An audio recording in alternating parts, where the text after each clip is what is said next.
Check out theScore eSports for all of your Dota scores, stats, and news. Get it on the iOS App Store or Google Play. All right, boys, so welcome back once more here. Game 2 of Team Archon going up against CDEC. CDEC looking very strong in Game 1. I asked Mott before the panel ended if Archon can do it. I want to hear from Merlini. Do you have any confidence that they can take this to a Game 3? They didn't look that terrible. I mean, considering who they were up against, yeah. I'm not...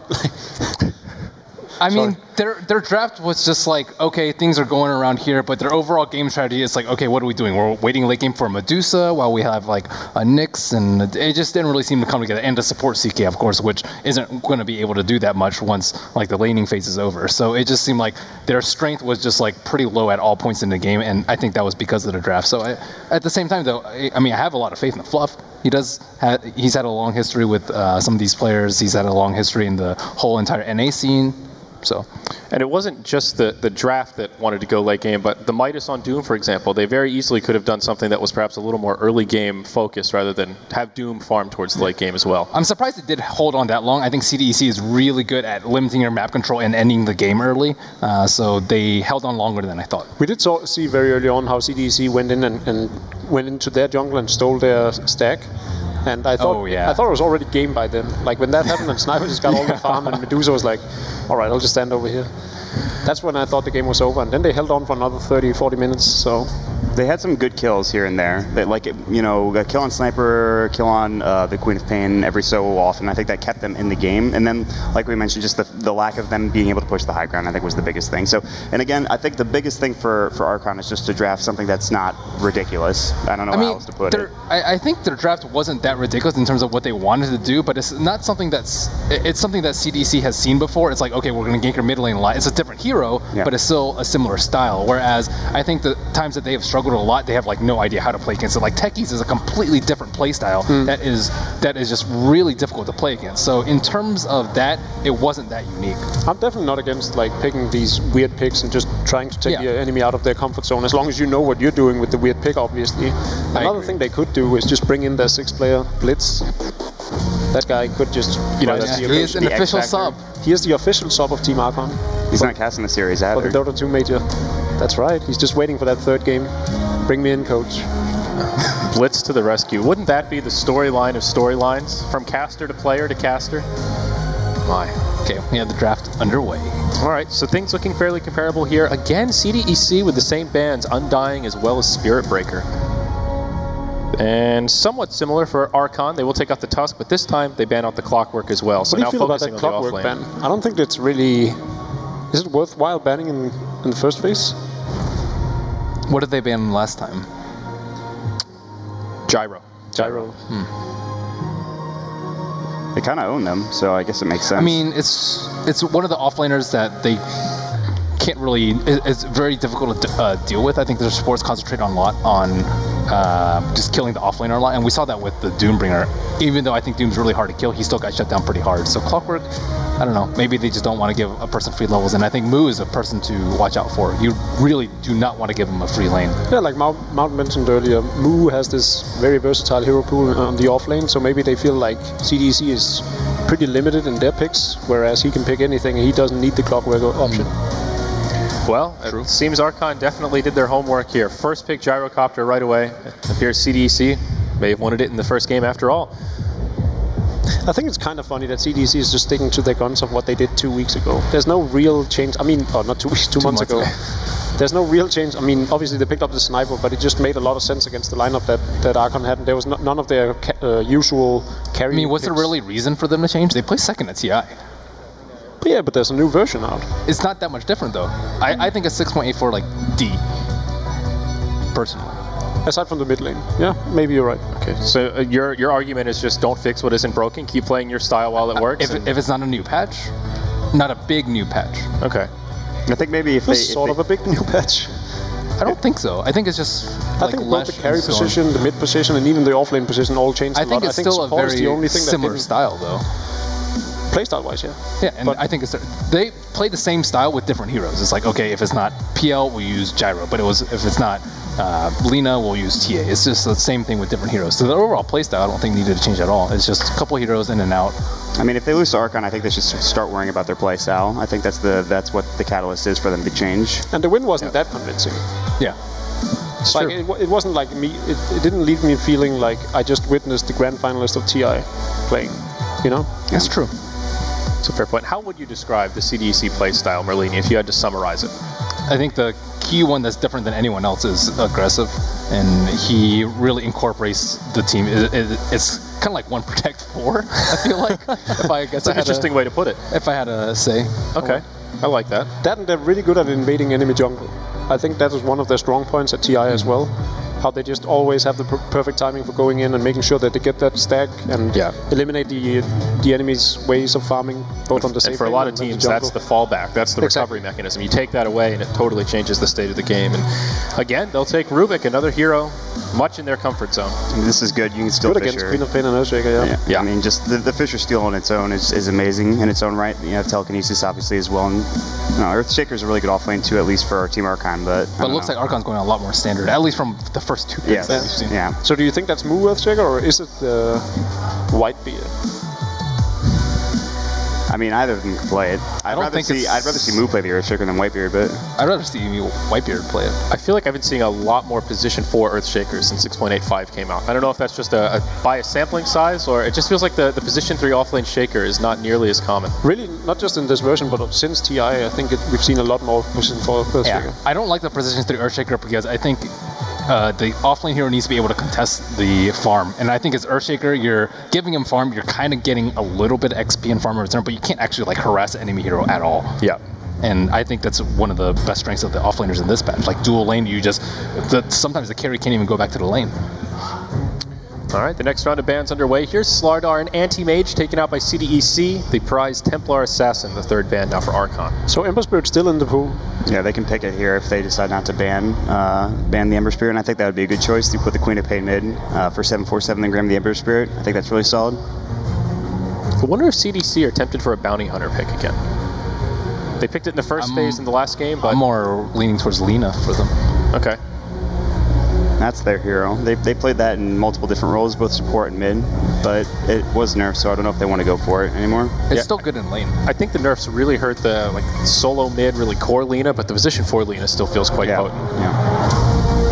It like barely hurt her lane phase because it was Light Strike Array as well as Laguna 2 and 3. Yeah. Level 1 damage is still the same, so like level 7 she's practically the same hero because you don't have her Yules by then. So I think it's decent if you want to deal with a Queen of Pain. Otherwise, I'm not really sure what else Shiki plays that's not banned. Is this Crystal Maiden pickup, is that Fluff trusting that they won't pick up Ember Spirit because it's way too greedy for CDEC to do that right now, you think? It's just aggressive plays the Gyro and the Ember.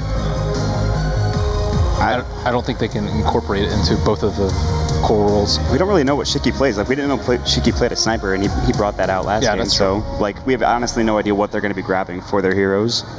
There's just not enough. There's not enough game experience that we've seen for CDEC other than what they did at TI. I mean, I've looked at some of the WCA games, but other than that, there's not much information on them. Yeah. Great lineup for the Crystal Maiden, though, already for Archon. Oh yeah, the overall synergy right now for Archon is amazing, and they already have the better 5-on-5. Yeah.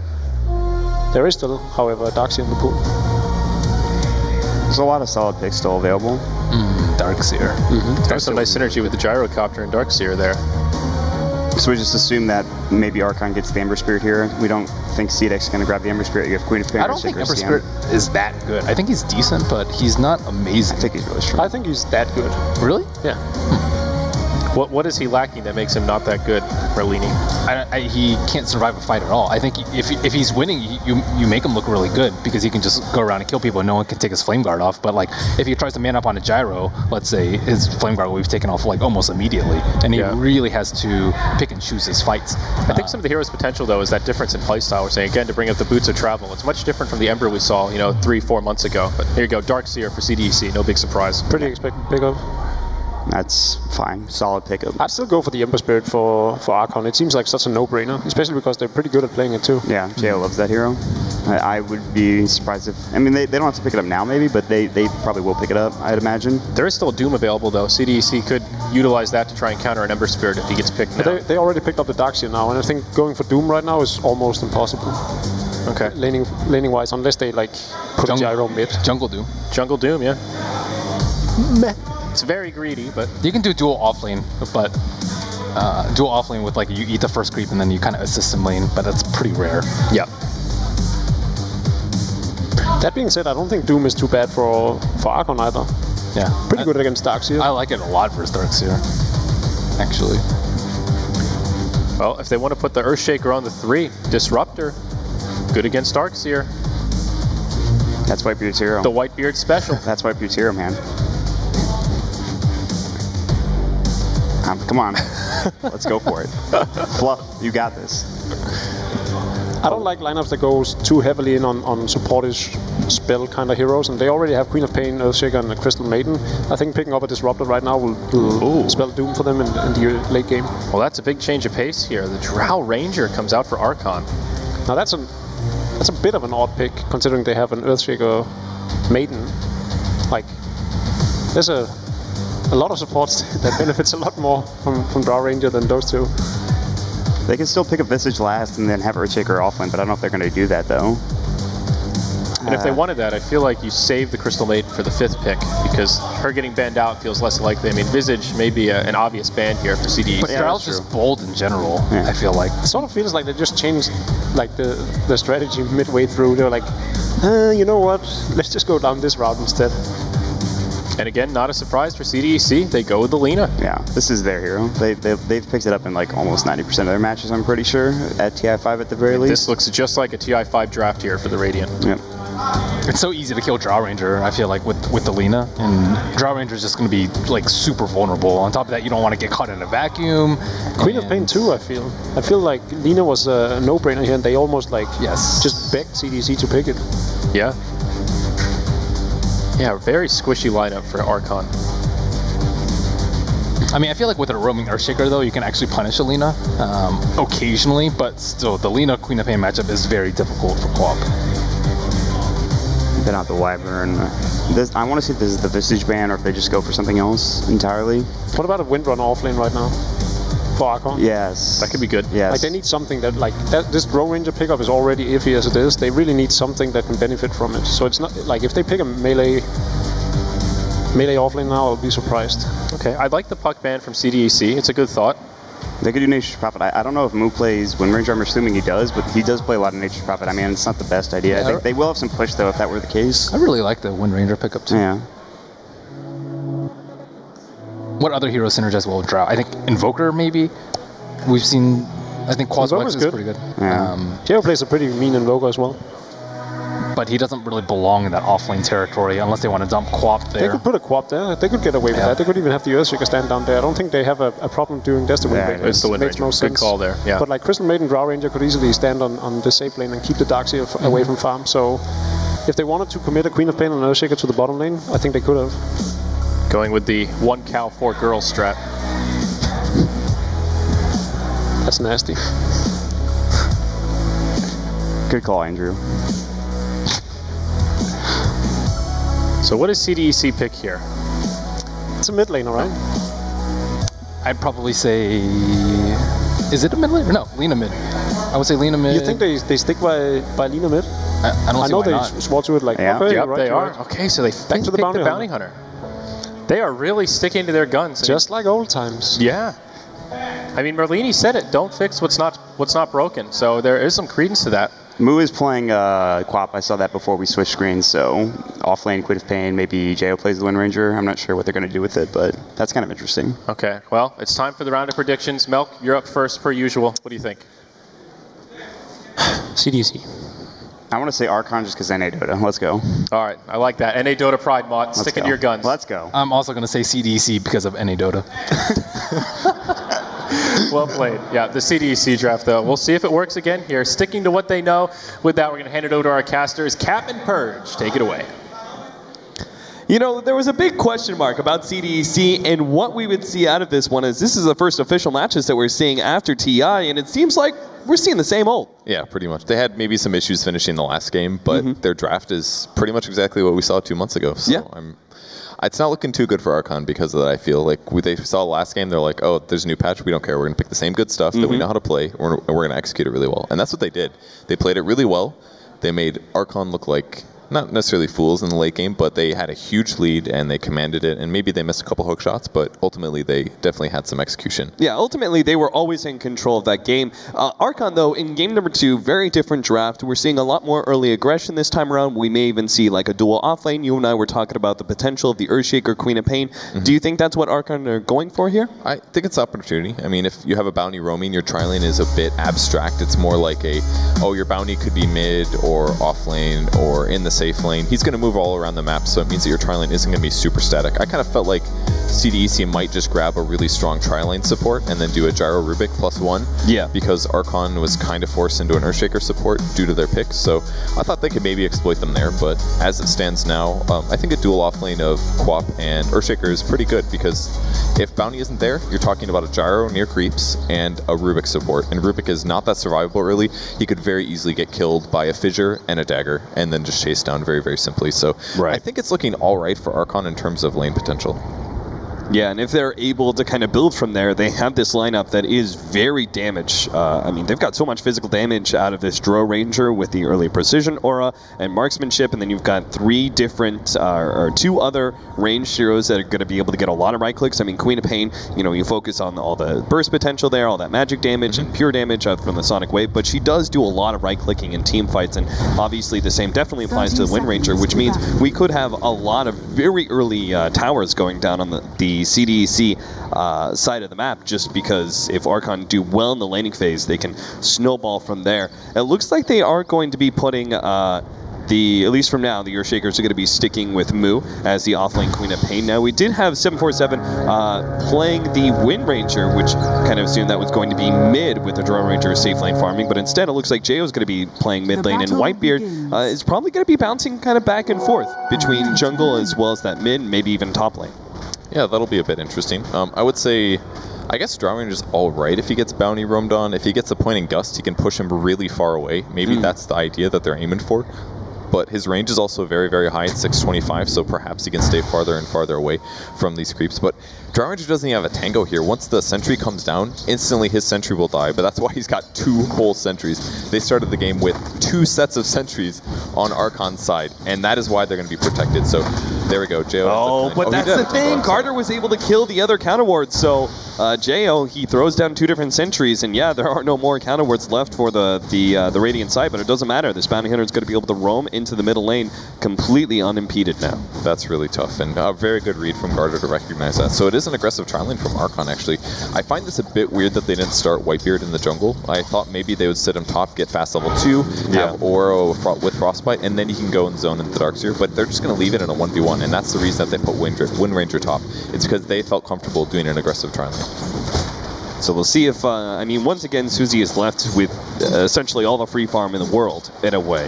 I feel like Wind Ranger is a hero that is a bit more in his wheelhouse. Like, seeing Susie before he was on a big team like this, I felt like he was one of those mid laners that was able to just, like, win off his mechanical skill, and then he would snowball really, really heavily.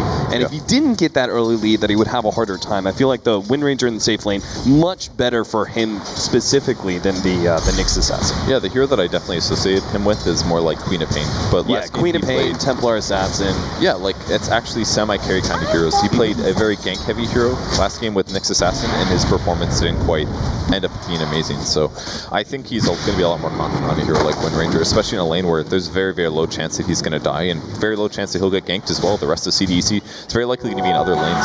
Oh, Fluff, he tried to go for it. Now he's in big-time trouble, as he still has the telekinesis to be able to pull him back, and he's dead. He's just going to be right-click down unless Whitebeard can stop this one, and Fluff goes for the deny on the Roshan. He's going to take 2 different hits from Roche, but he will be able to get it. And CDEC throw a lot for that one. Whitebeard now going to be caught by Aggressive. Will be able to get a lot of that damage out with Rocket Barrage. but Moo helps soak up a lot of that damage and make sure Whitebeard does survive. No first blood just yet. That kind of costs him a lot. Another Fissure now and aggressive, down to 100 HP. And Moo may make the commitment here. It's going to be dangerous, but he does have another Blink Shadow Strike. He's actually going to go for Q instead. Fluff has another one, but Rocket Barrage is going to tear apart Moo, and the turnaround from CDEC. They're going to lose aggressive off of this one, as well as the Fissure goes down on Q. They've got a kill on him, so yes, they give up first blood, but a double kill is a turnaround for Whitebeard. I think that's actually great for Archon here. Yeah, that's their core that died on Queen of Pain, but those extra levels going to Whitebeard gets them a really fast level 3, and now they have full HP and tons of mana kicking out. It's going to help out Earthshaker a lot. It's going to help out the Wind Ranger a ton in the top lane. He can power shot and wind run more, and Drow Ranger doesn't really care at all. But yeah, the other lanes are going to be really happy with this fast Arcane Aura level, and that means Aggressive's going to have a tough time. He's only got 3 tangles left. You know, I feel like it would have been perfect for Archon if only the first blood didn't go to the Gyrocopter. If it went to one of the other supports on CDEC, I think they would have been so happy. But putting pressure on Aggressive does seem to work out so far for Archon. Let's take a look at some of our other lanes. The middle lane right now, 7-4 for Jayo up against this Lina, 20-12. Obviously a huge creep discrepancy, but that's a large part of the bounty hunter, right? Yeah, he did get pressured a lot early, and Jayo's going for the full last hitting build and doesn't naturally have 2 skills that can grab him last hits while harassing, so it's a little bit tough for Jayo. He's probably going to go the more sacrificial Drow build, where you build a lot of agility items, maybe Wraith Bands and things like that. We may not see him go for a semi-carry build, and if that's the case, he's going to be a bit weak at the end of the game, but hopefully for his advantage, he can power level basically Wind Ranger, as well as allow Queen of Pain to really dominate her lane. Now, second in CS right now is the top lane for Archon. And that would be the Wind Ranger, obviously, with the Drow Ranger aura. It helps out quite a bit. Oh, they can go aggressive here. Yeah, they're going to run him down, looks like. Yeah, a couple of right clicks, they'll be able to finish him off. There's no support whatsoever, and Jayo may see that as a tip-off of what's happening in this middle lane. Fluff and Stuff's going to come forward with what? All right, that definitely wasn't the Fissure. Now they're going to have the opportunity to go on Jayo still. Light Strike Array does miss, and Jayo's actually staying ahead. Garter gets the right click, though. And now maybe they're going to be able to catch Garter. They do have a counter ward, but they don't have Fissure just yet, so... I have no idea how you would Fissure behind you. I'm very confused by that. But man, he managed to get the kill. The Frostbite is there on Shiki right underneath the Tier 1 tower. Unfortunately, Whitebeard doesn't have enough mana for the extra bit of damage, and Garter's now going to come in from behind with a Janata hit, slowing down Whitebeard. He's playing around the tower as best as he possibly can. He's only got 3 magic stick charges, but now a TP in, 2 TPs in, and they're going to try and take advantage of this one with a Fissure. Whitebeard slows him down even further. 43 HP, 44. Oh, he gets it. Whitebeard on a dominating streak in this game 2, and 5 minutes already, and Moo, he'll finish off Q as well. I can't believe this. It feels Garter might go for him. They're going to trade hits. It's going to need a second, third hit maybe. Then they get him! Whitebeard's going to live too. Oh my gosh. Archon, 6-3 right now in the first 5 minutes. An insane amount of action, but Archon is coming out on top. That was pretty incredible. Whitebeard, 3 levels in Frostbite right now. That's going to be a 7-second cooldown. He's easily going to be able to double Frostbite somebody during fights. Only downside is, her terrible starting int mana pool. But yeah, she has so many early levels. She's like a solo level. Like if she was in a solo lane, she'd be level 5 right now, pretty much. So this is so good for Crystal Lane. And the fast Tranquil Boots, that's going to help a ton versus Bounty Hunter. And the weakest hero on Archon right now is definitely Crystal Maiden. I could very easily envision a game where Bounty gets ahead, pressures Crystal Maiden all the time. Instead, she's going to be the aggressor. She can gank Gyrocopter like 2 or 3 times now. She has huge damage output. 250 damage every 6 seconds is a huge threat. 7 seconds to the enemy team. Yeah, the roaming potential and even initiating power of the Crystal Maiden with that Tranquil Boots movement speed is going to be great for catching out some of these heroes. They are kind of rotating around with Garter. They found the illusion of the Earthshaker, but that's not the kill they were really looking for. Earthshaker is actually still sitting in the middle lane with Whitebeard, helping to protect that mid carry. Meanwhile, 747, he obviously saw those heroes inside the jungle, so he's probably going to be playing a bit passively, but he's got 2 levels of Wind Run. He's not too scared. If they want to dive the tower, so be it. And 10 charges of stick as well. That's a huge amount of survivability. So he heals to full just in case he gets dived in a moment here. And on the rest of the map, Archon continues to pressure, and Gyro really hasn't gotten much this game. 20 CS for him and 2 deaths now. Just a Basilius and 3 levels of Rocket Barrage. So Call Down will be a huge threat if Archon does end up diving here in a second, but I don't even think he's going to be able to survive the burst, it's basically going to be like Nova, Fissure, Frostbite, and a Queen ulti, and he's just dead if he does end up showing here. So this is very, very dangerous here on the bot lane. A lot of really aggressive vision out from Archon, and I think they may have an idea what's happening. I mean, CDEC, there hasn't been a Lina mid in quite some time, and they are going for the smoke rotation out. If he gets the telekinesis, it's a kill. Maybe. There is the interrupt of Fluff. He managed to get the two-man Fissure. Maybe a turnaround here. They're going to go for Q still. Light Strike Array does land on Moon with a Laguna Blade. They actually do take him out, but call down. They're going to catch Whitebeard as well. That'll be a secondary kill. Archon, I think, maybe just overestimated their power. As I feel like they kind of knew what was about to happen. I mean, you could see it with the way that Fluff and stuff was setting up, and they still try to fight even after that two-man Fissure, but the trade-off's certainly not worth it. Yeah, damage on Quap was just a little too much. He also has the Gloves of Haste. You can maybe criticize him not having a Belt of Giant Strength, but I don't think 100 HP was going to make a difference when that Laguna Blade hit him. He basically had about 200 left and he just died, so nice little rotation there by CDEC that helps their Gyrocopter a lot. He's going to take a Fissure. There's the Quap ulti, and immediately turning around, Moo comes back and it's like, I will take another kill, thank you. Yeah, Caster's Curse. It's going to go okay for aggressive now. Oh, never mind. Gets ganked up once again. Real dead. Yeah, so 5 to 8. And now the tread's complete for Moo. Now, where do you go with this? I think the supports on the side of Archon just start roaming around really heavily, right? Because they can afford to live the Queen of Pain alone in the bottom lane. Yeah, I think they definitely can. We'll see if they can catch Q here. He's quite fast, and it's only level 1 Nova. It's only 20% movement speed slow. It's not massive right now, so I feel like he just wants to buy early game items. I don't know if an Orchid is the right play, but he's already doing a lot of damage just with his right click, so maybe Orchid is just straightforward the best option. You could also maybe justify getting a BKB, because he already has huge damage from precision. You could just jump right in, pop BKB, and kill a couple choice heroes such as Lina, maybe, Rubik, things like that. He could definitely blow his heroes up. I could see that. I was about to say, like, BKB first on heroes like Queen of Pain is incredibly rare, right? And it's one of those items you don't want to get, but in this exact scenario, when you have so much right click damage coming in from the Draw Ranger Aura, I think that actually would make a lot of sense. But it's only bad when they have physical damage, but they definitely don't right now. The only physical damage they really have is Gyro, but he's not really about right-click damage in the early game. It's pretty much all magic damage, so BKB is definitely an option that they could go for, but we'll see if they do it. Double damage Garter heads up to the top lane. I don't think Suzy's going to be caught out by this. In fact, if anything, Archon may catch the Bounty Hunter. They do have just 2 counter wards right now.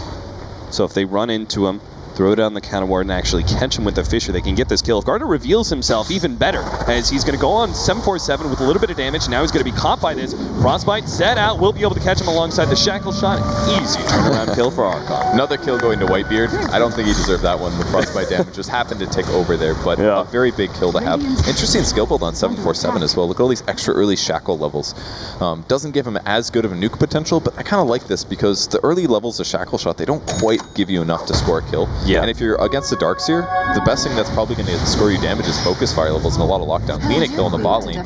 Moo gets blown up there, and no Yules yet for him. So they've been doing a really good job just setting up easy kills there on that hero that is normally just pressuring the heck out of Gyrocopter. I kind of feel like Moo maybe should go for the Aghanims build just for the extra stats, because we've seen so many times with the telekinesis setting into the Light Strike Array that he's just not going to have many opportunities to actually get, like if it's a Yules build and it's Lina alone, right, you just throw the Orchid onto Lina and you're good, but if he's being led on by telekinesis, that obviously changes things quite dramatically. Yeah, and BKB could also solve that problem, but then very easily, Cheeky could play around that. He says, Yules him, and he's like, go ahead, BKB.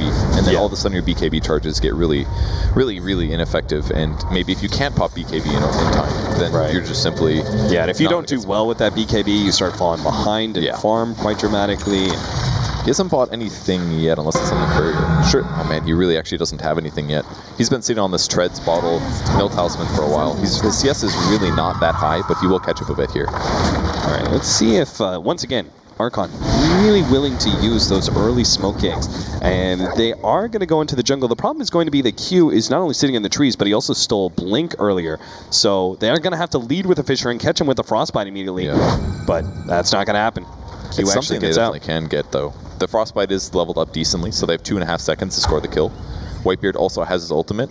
Not the best ultimate in the early game, but it's a much lower cooldown now, so usually you'll just throw it down if you've got the extra mana. There's the Focus Fire in the tower. Precision Aura really helping out with that. Yeah, the pushing power with Wind Ranger and the Drone Ranger, especially once we start getting the Aghanim Scepter for 747.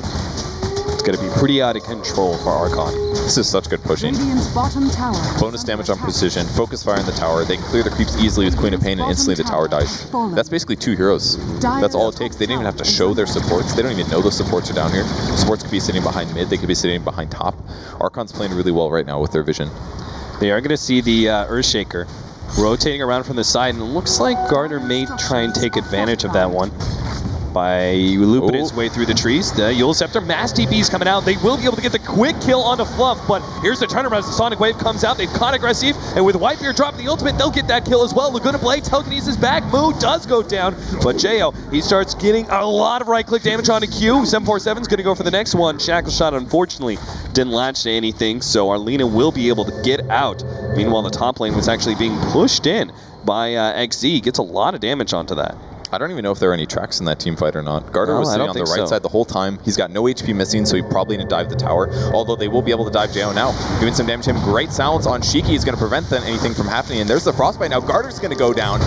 A big kill for Archon here in the mid lane. Great reaction from Jo, having the presence of mind to use that 1 level of Gust to go for the Lina and then, in turn, focus down that Bounty Hunter during the time. Oh, Shiki's going to be caught silence on the wrong side of the Fissure, but do they have enough right-click damage? No. Eul Scepter gets laid out, and Fluff and stuff can't really get on the other side of that one, but Moo certainly can with a blink in. Echo Slam on a Q. He turns around with a Fissure onto 3 as well, and Fluff is actually going to drop quite low from that one, but doesn't look like anybody. Well, maybe aggressive. If he actually continues to run down, Fluff and stuff will be caught by that. They could also grab the Rubik. If Rubik shows at all, he could blink Scream, but he's going to back off to play it safe.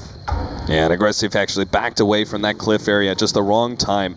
Reveals both Moo and Fluff now, but it's a bit too late. I just checked out Gyrocopter. I'm like, he has nothing, man. Yeah. Aquila Wand with a Belt of Giant Strength. So I guess he is going to go for the S and Y build. Like, Whitebeard is going to find him solo and actually be a huge threat to his HP. Like, this, he just burned a salve, pretty much. And yeah, if aggressive sticks around with, 300 HP missing, very likely that he could be bursted down by someone like the Queen of Pain. Yeah, no. We have Crystal Maiden already picking up a cloak. Obviously, we'll be going towards a Glimmer Cape.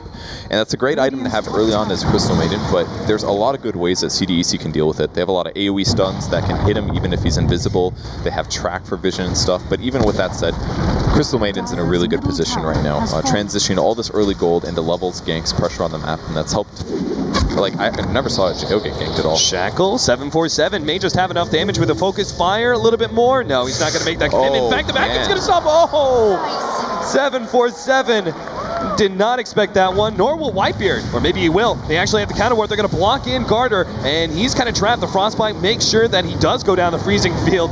Just that extra bit of zoning power. Now the jump in by Moo. A little bit dangerous, though. Eul Scepter and Moo slowed down enough. He's got another blink in 5 seconds, but it looks like everyone else get out perfectly fine. It's a pretty big mistake by Susie there. There's really not a lot of situations where he should die to a Darkseer. At the very least, he could have wind ran away with phase boots and gotten far away before he finally TP'd. But maybe he saw the team fight happening or something like that. Maybe he's like, oh, I'm not going to kill him. I need to go back and heal. I'm not sure, but that's a huge mistake to make. And you can't let that happen, honestly. Yeah, certainly not. Moo shows himself in the top lane. It does have that point booster, so going to be working towards the Aghanims. Same with Shiki, second item. It's too bad that it took him so long to get the HP, but he does have decent KDA at this point, and he's going to continue doing more and more damage. Yeah. Helm of the Dominator picked up. Really nice creep to have. The Hellbear Smasher increases attack speed by 15. And obviously a lot of HP. And if he gets ganked, he can have that 25% movement speed slow for 3 seconds. And the heroes that CDEC have are definitely very slowable. Obviously you have Darkseer Surge, but a lot of them are pretty squishy, so if they stay under tower too long, it's going to let Archon catch up with things like Fissures, Crystal Novas from range, potential Shackle shots. It's really scary for CDEC to dive at this point, because they're not that far. They're not that deep into this game. The net worth is even, and they're behind on kills, but I would have expected them to be farther ahead this game, considering their picks. But the aggressive trialing that Archon executed in the early game was very, very strong. Look at that great offensive ward from Archon in that middle lane, actually spotted out this 5-man smoke. So you can see Archon are actually hiding around their tier 1 tower. They're going to go for a 5-man smoke of their own and rotate around. Looks like I think they're just trying to take the control, because they know eventually Archon, they have to rotate back through the river. And at that point in time, they're going to run right into Archon with a high ground advantage. Is that the reason? It's what it seems like. It's not like they're anticipating CDEC to be invading their own jungle, perhaps. But there's the hero showing they have a little bit of time left on their smoke. Not a whole long. Maybe Q is going to be the hero dead. Q hit by the Fissure now and potentially bursted down. Gets the turnaround telekinesis and will actually be able to buy a lot of time if the power shot goes out as well. And no frostbite out from Whitebeard there. He seemed like very hesitant to make that kind of deep positional commitment for the kill. It's a scary hero to initiate on. Yeah. It's just a Rubik. Like, the whole team could turn around. Maybe Lina could combo on somebody, blow them up. It could be a core, it could be the Queen of Pain. And then all of a sudden you're in a really bad position. And they also didn't have ward vision on the high ground over here. So they really had no idea where the rest of the team was, and they didn't want to get that close. It's just a patient play there. And they really didn't lose that much. All they lost was the opportunity that they got from having the ward. Yule Scepter on the Wind Ranger. They're going to catch 747. He just gets bursted down. The rest of Archon weren't really ready to go. They only just now got to the secret shop area, so no response. Susie just a bit too far forward. How did he even get caught there? I mean, the Yule Scepter range just got nerfed. It's a typical attack and spell range now. Unless they were smoked and hiding on the side as he approached up, I don't see how he got caught there. Maybe he just didn't expect that phase boots movement speed. Yeah, it's possible. He also has Wind Run. He also has phase boots. Yeah. I feel like he just keeps making a couple major mistakes in these little engagements, and it prevents Archon from defending. Obviously, they didn't lose the tower, but they also can't be aggressive right now either. And it's still creeping up on gold experience, track gold, all those things. It's really making a big difference this game. Right now, they're clearing through an ancient stack with Jayo, who does have level 11, so that you get that level 2 marksmanship coming into play. He's got 1,300 gold. Is this about the point where you start swapping out one of those Wraith Bands for a BKB? Or do you think he can go a step maybe, yeah. I mean, one build that I've seen people go before is Scotty on Draw Ranger. It's if you go this kind of a skill build where you don't invest heavily into Frost Arrows, then you're not worrying about wasting that ability. You're just getting one Frost Arrow because he was fighting a lot early and the slow would have been nice. But if you get Scotty, it's basically the dream item on Draw Ranger. You get all of those agility points to give to your team. You also get a natural slow. You also solve your HP problem. It doesn't override with your Helmet Dominator Orb, so it's just all around a really good item to get, but it may just be something like a BKB instead into a crit, but I feel like it's a decent build since he did sacrifice and go full stats early on. It's something that he can do here. What about an SNY, like kind of the poor man Scotty? Yeah, basically same thing. You can go SNY instead, that gives you a lot more mobility, which may be a good thing to have this game. His opponents don't have the best disables. Obviously, if he gets stunned from Lina, he's dead anyways, but if it isn't that, or if he hasn't bursted down in the first bit of time, SNY will definitely give him some value points in this game as Gyro chases him or he chases other people. Yeah, and there's certainly potential being able to survive through the Lina combo alone, essentially, with that 1,300 HP. If we get a full SNY, you're talking about 1,500, 1,600 quite easily. Yeah, and Scotty would be even better, but obviously a much more expensive item, and you don't get that mobility advantage, which won't offset track nearly enough. His opponents are going to be way faster than him, basically. Right. They get a little bit of damage with the Focus Fire, but a lot of track, and this is going to be a big chase. Archon got to be ready to defend. Q actually turned around. Oh, Invis actually picked up, and they'll get out with Jayo. Yeah, he was going to be fine. Tracked. I thought, I mean, he was very slow. Same thing. Doesn't have SNY. His opponents have track. They probably could have caught up to him eventually, but the Fissure saved him. So nice play by Fluff there. Who's about halfway to his Blink Dagger. Once he gets that, things get even scarier for CDEC. They, again, have a lot of squishy heroes. Lina Yules doesn't do anything if you chain stun her for 4 seconds and the Quap shows up. So they have to be very, very careful when that Blink comes up on him. Anything new on Whitebeard? No Glimmer Cape yet. Moo is not quite at his Ags, about 900 gold away. So Archon definitely waiting for some major items before they become really, really strong. Yeah, especially with the Gyrocopter, as set back as he is, he's not going to have that fast BKB. He's still going for the SNY build, and that will just leave more opportunities for the Earthshaker to be very effective. Yeah, he did get a helm though, so armor increase, that'll help against Drow a little bit. Maybe he might stay alive a little bit longer versus heroes like Wind Ranger. So, and as well, it's aiming for the late game, and I think they're just kind of realizing that this game isn't going to end anytime soon for either parties unless there's some major team fight throws, which I don't expect to happen. So I think CDEC is just playing the long-term game.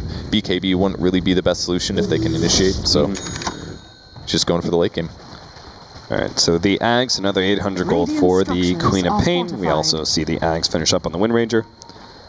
Jayo does complete a Shadow Blade for this game. And he's actually going to be making the initiation. The smoke pops on Shiki. They don't know the Shadow Blade's here, but they will find Whitebeard. Can't actually get the quick kill on him, at least not just yet. Shackle shot onto Q. Great focus fire. Will be able to take him down. Two-man vacuum. Light Strike Ray lands on Fluff. He get off the Echo Slam. It'll be okay, but he doesn't. And he just gets bursted down. Jayo now going to be the target of aggressive as Moo forced back a little bit. They're going to get the Light Strike Array onto 747. But this is the opportunity now for them to turn on to Shiki as best as possible. He's so damn fast. Jayo will get away with the Shadow Blade away from the rocket of the gyrocopter, and a 2-for-2 exchange there.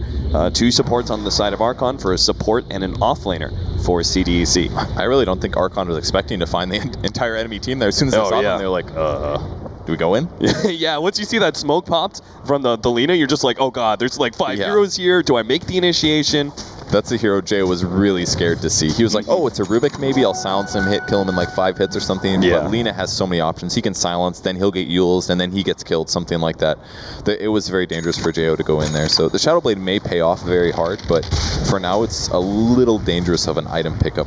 Also doesn't transition his agility very much, but that's completely fine. Like, you're given 47 damage. Do you really need to hard sacrifice your item build for less impact? I feel like the Shadow Blade is maybe not the best idea because there's a bounty, but it gives you an item to play with to allow you to semi-carry. If you just go all in on stat builds, you're pretty much at the mercy of your team, and you're just completely trying to funnel damage to the rest of your teammates. And I don't think that's the right way to play Drow Ranger.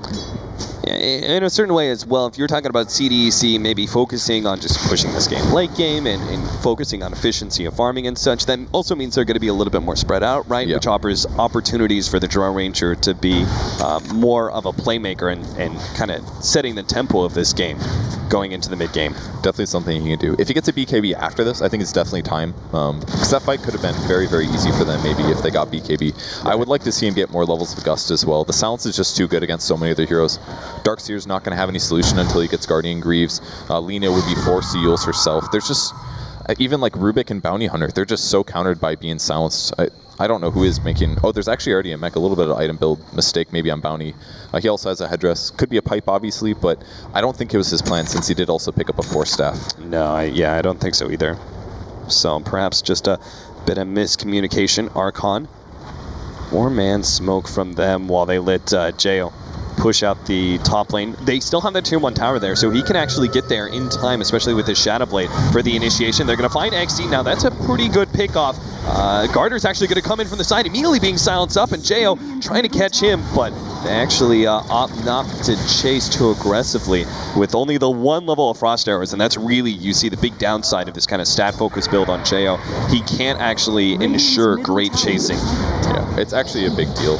There's been a lot of fights or a lot of little ganks and kills where a couple extra levels of Frost Arrows would absolutely guarantee a kill. The Fissure's not going to catch the Wildkin. This is not something they want to do, I don't think. If they can catch a hero, that'd be great. Fissure's going to be stolen. No, that's going to be awkward with 747. They're just going to throw all their damage onto this Wind Ranger and burst him down. Laguna Blade, and see ya. Jayo is also going to be caught. Shadow Blade just came. Oh, what a Sonic Wave Diggage! Get in there with an Echo Slam. The Fluff and stuff hits 3, but it's still not enough. Archon aren't able to make the commitment for the turnaround as the heal comes out from XZ and just completely offsets that Sonic Wave damage. Archon now are going to be giving up Roshan. I was just too hard of an engagement. Yeah, Darkseer was dead, but you can't just run into Roche like that and expect things to go perfect for you. That's all.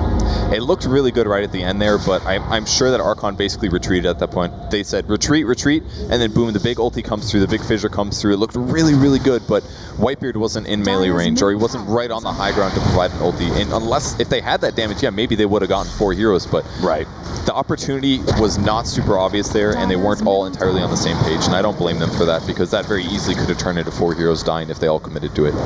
Man, CDEC, we didn't really talk about it, but obviously Archon had really great potential for taking Roshan, and CDEC saw that, and they were continually, he was just spamming Helmet Dominator creeps into the Roshan pit. He threw a Golem at first, they killed that, then he threw a Troll, which didn't even make into the Roshan pit. Archon were just able to focus it down, and then that last one, that... the Wildkin. How often do you see a Wildkin make a huge deal at 26 minutes? Yeah. You're like, oh, the tornado's actually really big, and I'm a carry, by the way. Like, it's amazing. The item is so much better. Q. I mean, you got to give a shout out to him. His Rubik play for this series has been exemplary. He steals a lot of good spells. Flat Cannon, Split Shot, Fissure, man. It is just... Let's take a look again at this fight. I mean, you could see the Fissure setup was so big there, and the potential for the turnaround, but it's just like Fluff can't get there with a really great Echo Slam, and the rest of Archon just had to back up from there. So, as you can see, we're going to have CDEC now taking control of the map after a great team fight. Roshan, obviously, they take away the tier 2 tower in middle and top lane. Big gold boost for them. Archon actually trying to get a pick off somewhere on the Dire side, but Doesn't look like they're going to find anything. If Fluff had his Blink Dagger, they definitely would have won that fight. That's for sure. Yeah. That Echo looked so good, and he's like, I'm going in for it. He's walking slowly. He's like, oh, wait, they might. Okay. No, 1600. Oh, no. XZ. He saw that one coming. Will be able to catch Whitebeard. He just throws out the ultimate, but only lasts half a second. That's rough. If he would have TP'd to base, that looked like a long TP to me. I didn't catch the whole thing, but I felt like it was a bit long, and ends up going down. And still no Glimmer Cape. I feel like maybe he should have prioritized farming a little more this game. I know they've ganked a lot, but he's 9, 3, and 5, and he doesn't yet have a Glimmer Cape, and I feel like it would have made a big difference in a couple fights. Like, how many times have we seen Wind Ranger being put in the air, and then immediately after she'll die? If you get a Glimmer Cape, like, yeah, he's got an Axe now, so he's going to do pure damage with the Blade, but if you can do before the Yules, for example, it will block a lot of that damage. The Light Strike Array, the Dragon Slave, whatever else allies are throwing out, it could save people. Yeah, CDEC commits so much when they try and go for a bursting down one of these heroes like the Wind Ranger and the Queen of Pain. I mean, despite being intelligence, very mobile heroes, they actually have tanked up quite a bit. 1700 HP on the Wind Ranger, 1500 on the Queen of Pain. If you add that extra bit of magic resistance, and CDEC have committed so much to it, that very easily could be a turnaround. So I can see what you're saying. It's just unfortunately a bit too much ganking and not enough gold for Crystal Maiden to finish up that Glimmer Cape. And now CDEC taking good control. They've already taken down the tier 2s in middle and top, and they're going to finish things up by 5-manning the bottom lane. Ooh, Susie's in trouble here. Doesn't have a TP. He showed on the bot lane. He hasn't even noticed his opponents yet, and now he sees them. There's the blink. He's going to get Yule's Scepter, Light Strike Array. Doesn't look like there's going to be a save in time. Unfortunately, Shackle Shot doesn't latch anything, which means the Laguna Blade will help finish off the Wind Ranger. That means not only tier 1 and tier 2, but a track kill as well. Yeah, their wards are not super useful at the moment. They only have the 2 mid, one behind the tier 1 tower, by the way. Yeah, it's great to have it there if you're pushing, but they're on the defensive right now because CDEC has just been winning too many fights. So Archon needs to take a good engagement, and this is basically what they need. Fluff finishing up Blink Dagger. He's got it, but surely CDEC is going to anticipate this a bit. Yeah, they can easily just back up and farm. The top lane's being pushed in. No, they're actually going to make a small push uphill right now. A couple of heroes have rotated out, though. They've shown the darks here at the top lane, which means Archon definitely can go for the defense. They have a rather large ancient stack. Aggressive has been on the mark with every single one of those pulls. That's a pretty good stack. It might be a little hard to kill. It's got 2 black dragons, so it's got extra armor and stuff like that. Jaro's not, like, he can kill ancients, but he's not amazing at ancients like he used to be. There's a lot of heroes that are far better than him. He's going to shred them all down to about, what, 40%, the small ones at least, and now he's got to wait 15 seconds. This is going to take him a while, but it's still a lot of gold for sure. Yeah, just max amount of efficiency so the rest of CDEC can focus farming other parts. You got Shiki pushing out the middle lane right now. Blink Dagger, Aghanims, and Yule's Scepter with another 2,300 gold on the side. So looks like Bounty Hunter finished up Vladimir's offering. So maybe he did have plans with his headdress. Oh, okay, yeah. There's the Guardian Greaves on Darkseer, so he doesn't have to worry about silence anymore. Not that there are any silences coming out of the Dire team. So. With the buff to Vlad's, and then just generally you've got a lot of physical damage on the side of Archon, so that armor buff, I could see how from the beginning. That's a good point. Yeah, he had that kind of planned out. It basically counteracts the Draw Aura in some way. It'll block some of that damage after reduction, so kind of a cool option. And he has a lot of personal health regen from that. Vlad's gives him like 3, 4 staff is another 4, so it really makes up for the fact that he's not sitting on that mech that he would normally have. Bounty Hunter basically has to buy teamfight items because otherwise he just becomes too weak with all that gold. If he just has damage, maybe he can help kill one person, but that's not good enough. You need to help your team do well in the early team fights, and 4 staff is the solution for that. BKB now complete for the Gyrocopter after farming up that ancient stack. He's caught up, man. He's the 2nd highest net worth in the game right now. Yeah, 2,000 ahead of that the Drone Ranger. This item build has paid off. He really got so much value from the Helm of the Dominator, honestly. Yeah, like, it's helping him farm a lot, but it was more like helping him know where his opponents are and not get his team gank because of it. I dare say I haven't seen better Helm of the Dominator usage from any player yet. And it's really showing, like, you can do a lot with that. You're basically a mini Chen, just with one 2,000 gold item. Yeah, I'm not sure if he's missed any of his stacks, and again, using it to be able to take out the Roshan. Oh, Jayo's going to be caught. That's going to be another track kill. Just no opportunity for him to pop the BKB, and that's really where you start. Like, the BKB can become a very ineffective item when you're initiated on like that. The stats are rather minimal, and you can see that burst damage takes him down 17-18. CDEC start pushing uphill now. Again, they're missing a lot of vision on the map. They've used the observer wards, I think. Yeah, it looks like they passed him to Fluff. Fluff hasn't really had an opportunity to put a lot of them down. They're pinging on Fluff, who will almost catch him. Sentry's down. They'll be able to kill that no problem. But it's tough, man. They don't really have any map vision. Oh, CD, look at that. Rubik managed to steal Precision Aura. That is a steal. This guy actually does steal so many good spells. I mean, how do you actually get that one? That's it's based on legit. his agility, though, isn't it? And he's only got 32, so it's not massive, but no. 13 damage increase. Okay. I mean, considering the fact that you can pop it before going into a fight and then steal something else. I guess that's cool. It's just so little damage, 13 damage. Yeah. The coolest part is, I guess, you can make your creeps push a little bit faster. It's basically like he is a Vlad's, honestly. It's pretty. It's not that great. If he had like more agility, it'd be really cool, but he does not. All right, and really good ward vision as well left by CDEC now, so they know exactly where Archon is going to be farming. They have to farm his 5 because they're afraid of a team fight starting because they don't have ward vision. It just limits them so much. In the meantime, they're farming 2 different places on the map, 3 different places on the map, getting more and more farmed by the minute. Where's that Helmet Dominator creep for Aggressive? Good, because I was actually looking at it, I was like, oh, they're going to have the Ancient stack to fall back on as well, but he had a range creep last, I think, when he did the Ancients. It might have died. Well, he probably had it, maybe had a tank. Yeah, maybe just hasn't replaced it yet. Yeah, definitely possible. Oh, they have a gem on the ground, so Darkseer's going to have that now. Susie getting tracked here. It's got to be the most unsettling thing. Like, how Link in, telekinesis, light strike array, follow up. Do they have the burst damage? Oh, yeah, they certainly do. With a good bit to finish him off. And now they're going to try and catch anybody from Archon outside of the base. Looks like everyone will manage to escape, but still CDEC have taken away one of the primary damage dealers. And, whoa, Shiki jumps forward there, but chose not to go for Jo, just, I guess, because of the BKB. Faster than the gust, basically. Yeah. It's like, oh, you're gusting me, I'll just turn around and run the other way. Man, what a tough game for Archon here. They just don't have the vision. He gets tracked, and 2 seconds later they kill him. He was probably like, oh, they're not killing me. As soon as I get tracked, I'm fine. And then boom, they jump on him. There's just not a lot they can do. The Blink Digger and Rubik really helping a lot. There's the lift on Jo.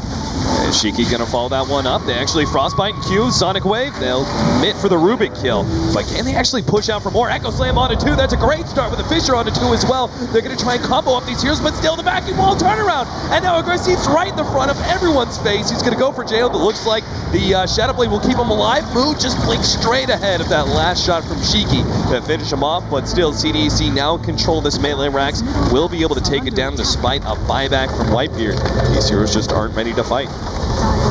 It's tough. Can they catch one? Nope. They kill all the illusions, I guess, but that's a melee barracks down and a lot of buybacks coming out of Archon.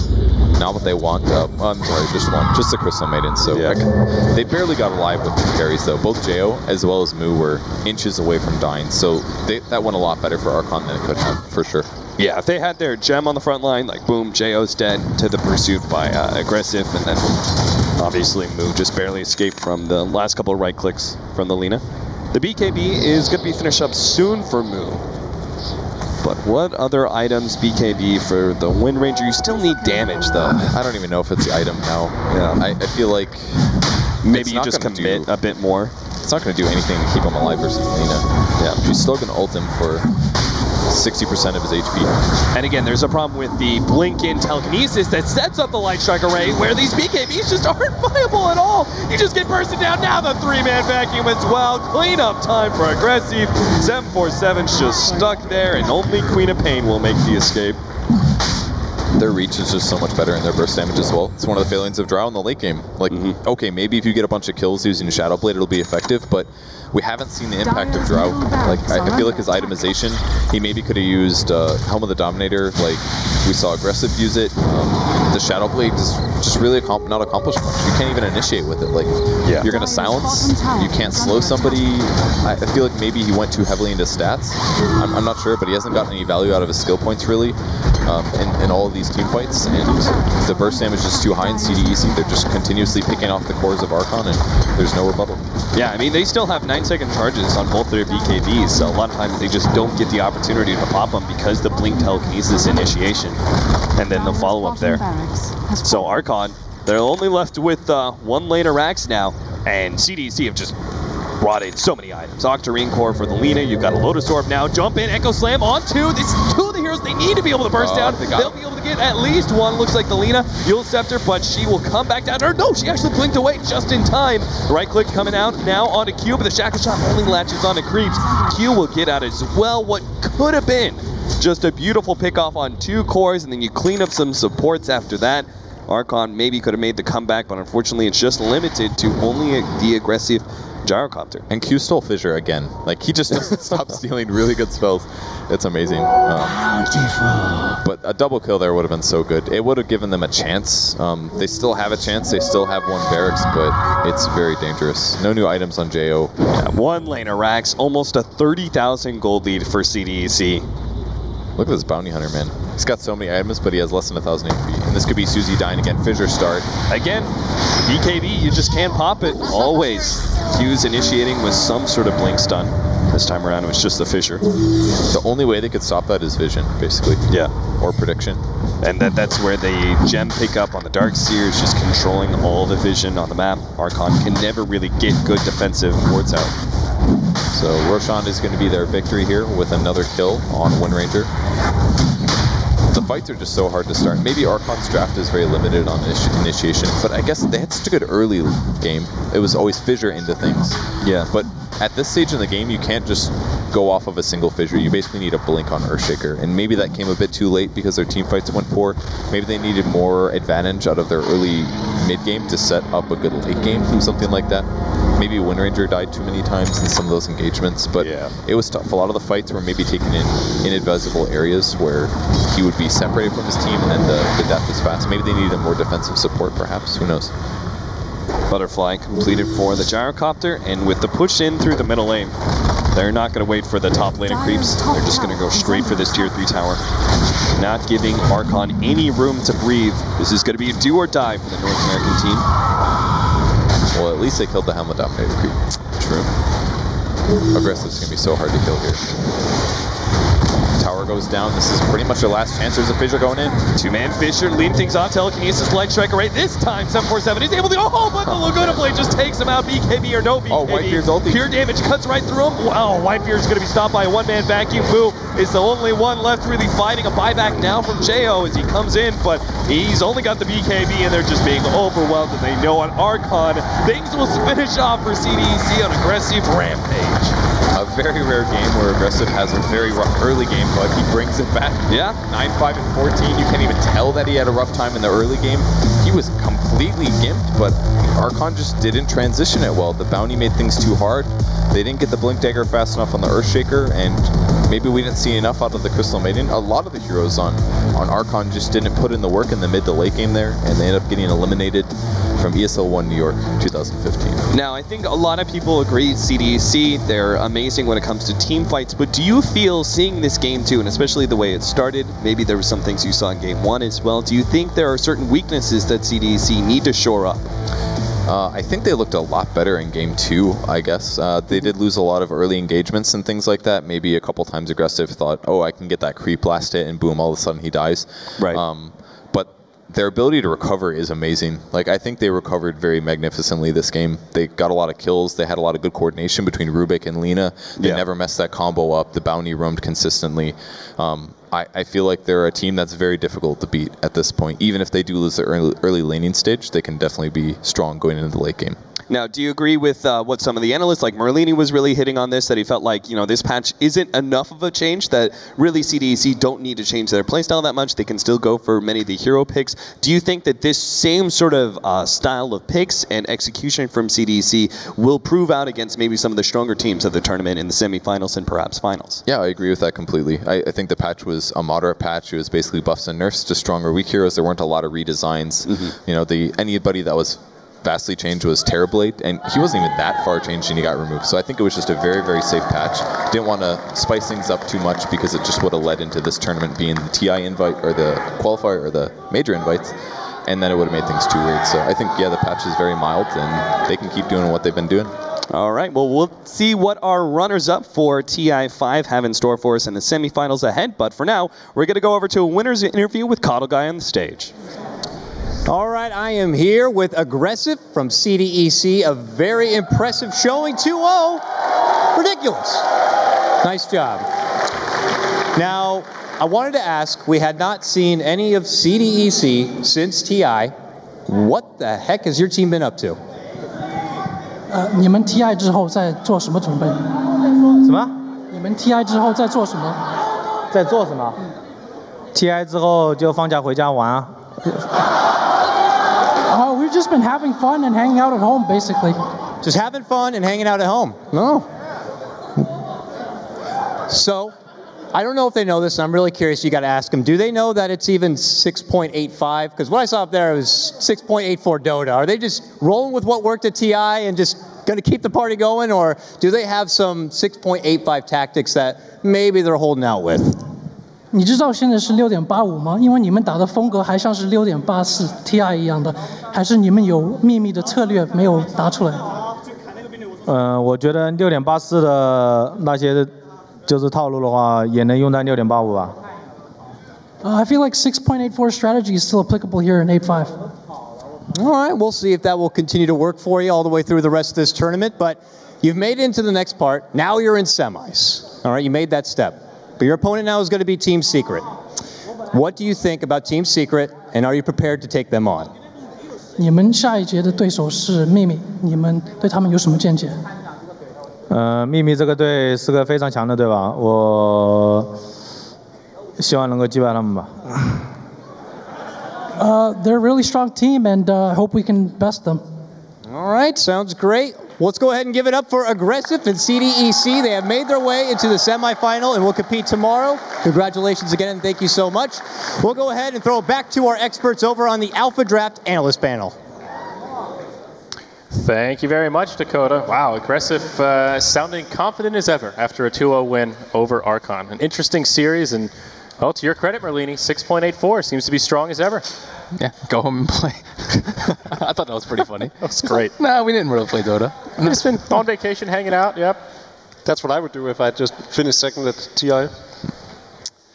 Never gonna happen. So what do we think? I didn't want to say it. I'm glad you did. So what do we think looking forward up against Secret? Do CDEC have a chance here? I think so, but I think Poppy's going to figure them out pretty fast. I think he might even like already be somewhat confident, just thinking he knows what they want and everything, and he can probably apply whatever draft he wants to that. Yeah, we'll see if their weakness, as it may turn out to be, will be exploited here, being somewhat predictable with knowing what they like to play. So let's talk about that series in a little more detail. What went wrong for Archon in Game 2, Mark? Well, I mean, they had a great lead, honestly. They had lots of early game kills. They shut down Aggressive for the most part. He found a way back into the game through ganks, through farming as well. You see the early aggression on the screen now, and honestly, Moo actually played really well this game, even though his build was a little bit questionable. They got a lot of kills, baiting himself out in the mid lane there, and then top lane, obviously, Wind Ranger kind of baiting it out with the smoke gang coming from behind. But at the same time, there was that point in time where there was a Roshan attempt, the track goals started to kick in, spell steal happened for Rubik. You can see he stole Fisher there, which was a big problem throughout the entire game. Him fishing was a huge issue, and Q, I think, actually played fantastically on that Rubik. You can see this is a great fight still, but it was just a bit too late. You see the Echo Slam came out. If the Echo Slam and the Sonic Wave in that engagement actually, I think, connected at the same time, maybe they had a chance there, but I think it was too little too late at that point, and you know, really everything just kicked in for CDEC. Yeah, I think the MVP was definitely Q. I feel like he played a stronger Earthshaker than Fluff did. Yeah. And that, like, all he got was Fisher, but they were still just so much more on point than anything that Fluff ever got off, and that speaks a lot to Q, of course, and then also his telekinesis was always... Yeah, a lot of times they died to telekinesis into LSA, into Laguna, whereas your Shaker's supposed to be there to break up these combos, and then your Lena's kind of out without her Yules, and that's a prime kill target, but Fluff was never really there. I forgot who mentioned it before the game, but Fluff doesn't usually die that often, but at the same time he sacrifices a lot of good positioning and doesn't take as many risks, which, as we saw in this game, did not pay off at all. He had a super late Blink Dagger, and his cores just died non-stop without the constant Fissure protection. We were talking about this during the game. You don't want an Earthshaker that is hesitant. Yeah. Like, we saw a few deaths on his teammates where he was just, you know, he was using that extra second or two to just think, do I really want to go in here? Do I want to die for my team? Do I even want to use any spells? So that's not what you want your Earthshaker doing. Yeah, definitely not. Now, for me, that game really spoke to CDEC's resilience. That was a really rocky opener, and they kept it together. And I am eating my words a little bit about Lena. I thought she really would not be as strong as a Coral in this patch, but after seeing that game, it seemed like she didn't have much trouble getting momentum and maintaining it even through the mid-game. Well, I think that's 6.85 in a nutshell. I think a lot of the heroes that a lot of people thought were getting nerfed have still been played, and I think like Lena is still particularly strong. You could see, I mean, they won with, it wasn't just the Lena, obviously, like you talked about, it was the Rubik and Lena together, getting the Fishers off, things of that nature, and also they had track gold, and I think maybe that's something that, you know, Secret want to take away, get rid of the bounty, that clearly, you know, it helps them get back in the game, so. Even when they were behind, Lena was still the most farmed hero on the map. So, like, all the setups she got with the Yule Scepter, and of course the Rubik once he got his Blink Dag up and going, and then just into the Laguna Blade. It was just a secure kill every time, just because there was no tanks up on Archon's side of things, and there was no Earthshaker to disrupt it either. Before that game, we were talking about Archon needed to do something a little less crazy with that draft. They still went with the Drow Ranger. Obviously, this was an out execution, but was this also an out draft? I feel like they did well in the off lane, but the mid lane matchup, Shiki is going to get a lot of farm. Drow can't really pressure at all, especially with 0 points and frost arrows. So I feel like that was the weak part of their lineup that they had to overcome in some other aspect, but it didn't really come together. They just, again, always gave a kill. Track, Laguna, and one of your very important cores died. If you had, like, you know, a Bristleback or something up in front, and he dies after taking the Laguna, it's not that big of a deal, but always it was like, okay, that's 80% of your HP, and then you just keep on steamrolling. Yep. It was an easy game for the Lena, definitely. Yeah. They also just burned through all their smokes when they were really far behind, which I really like from CDEC. I think if you play against them tomorrow and you know they're behind, you know exactly what they're going to do. You're just going to chain smoke. Chain smoke. And that's not healthy behavior, Lady. I think it was like probably 4 times in 15 minutes. I want to say. Yeah. All right, fair enough. Well, that closes the book for Team Archon. They'll make an early exodus out of this tournament. Coming up next, we'll have Virtus Pro versus Invictus Gaming. Mott, thank you so much for joining us on the panel. I think this is the only time we'll see you here, so it was a pleasure. Thanks for making some time. Thanks for having me. All right, so stick around, folks. We're going to have a short break, and then coming up next, we've got our third series of the day. You're watching ESL One New York 2015.